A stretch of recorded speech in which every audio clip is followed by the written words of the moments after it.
Ito mga kaibigan yan, no? Blessed morning po. Afternoon evening po sa inyo lahat. Ito po yung elbow. Nag-assemble si Foreman Michael. Yan na. Yan. Dalawang elbow niyan. Sa kabilaan niyo po yan mga kaibigan. Ito po kasi papalitan po nila. Pinapapalit po nila. Yan, no? Yan. Ito po yung ano. Gauge 24 lang yan, O, gauge 24 lang po kasi yun eh. Kaya po malambot. Ito po, makapal na po ito. 20 na po ata ito eh. 20. Yan, gauge 20 na po yan mga kaibigan. Elbow. Ang ganyan. Para kang ano, pag gumagawa dak, para kang nananay ng pantalon. Dapat may pattern ka. Tailoring, no? Oh, yan o. Yan, may pattern ka po yun. Ganyan mga kaibigan. Ito po yung guwit na yan. Yan, nakikita nyo. Yan po yun. Gugupitin yan. Sa kontingero. Yan, makatapos yan. Yan. Yun, dalawa po yan. Kabilaan po yan. Sa kabila. Kaliwat kanan po yan. Kung nakarap po. Ito yung sa kanan. Ito yung naman sa kaliwa. Yan. Mga kaibigan yan. Ganyan po, ano, mabusisi yung paggawa ng duct. Yan. Pag elbow po ganyan. Pero pag mga straight duct po ganito, makina po yung gumagawa. Yung mga machine na po yung gumagawa sa amin. Dito po, ano ito pag elbow na po, actual na po ng ano, sinusukatan po yan, mga kaibigan. Yan. Yan.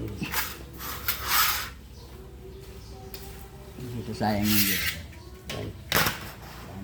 Ito po yung ano niya, mga kaibigan. Ito po yung kanyang drawing. Ito po, yan ha. Yan. Ito po yung kanyang drawing yan. May mga sukat na yan. May mga degrees na 180 degrees. Yan. 1 inches dito, pag 1 inches. Ito yung sukat niya. Yan po yan, kaibigan. Ito po yung kanyang sukat. Yan, pinuputol na po niya, mga kaibigan. Yan, ganyan po, ano, kabusisi yung duct. Yan. Yung duct po kasi mabusisi po eh.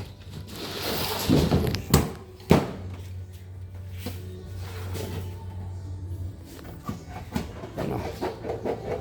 Pag hindi ka sanay paggupit ng yero, parang lang eh. Parang gumugupit lang po ng tele. Ano? Sanay na eh. Sanay na po yan, no? Diretso yung guwit na po yan, no? Mga kaibigan, no?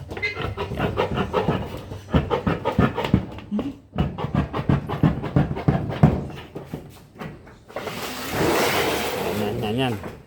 Ang pag-ikot kasi makapal na pungyero yan, mga kaibigan. Makapal na. Kaya hirap maggupit.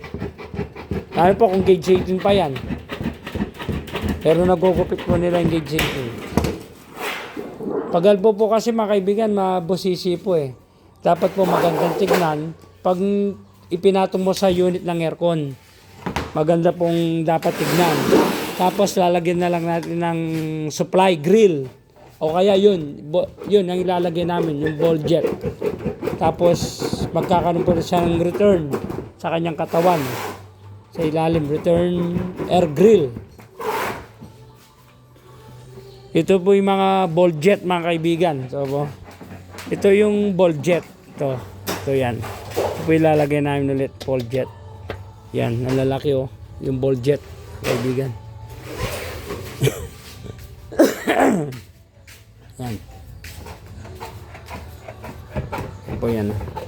Nabubuo na po ng isang elbow yan, mga kaibigan.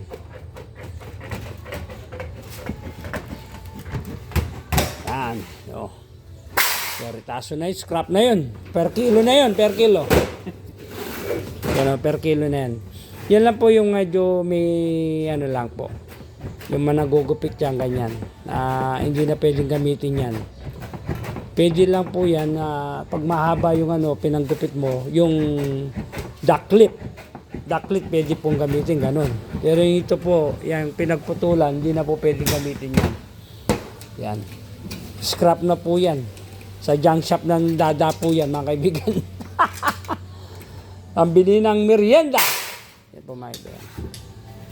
God bless all po, mga kaibigan. Pagpalain nawa tayo ng Diyos sa ating buhay. Huwag natin kalimutan. Laging manalangin, magpasalamat sa Diyos at magsimpa. God bless all po, mga kaibigan.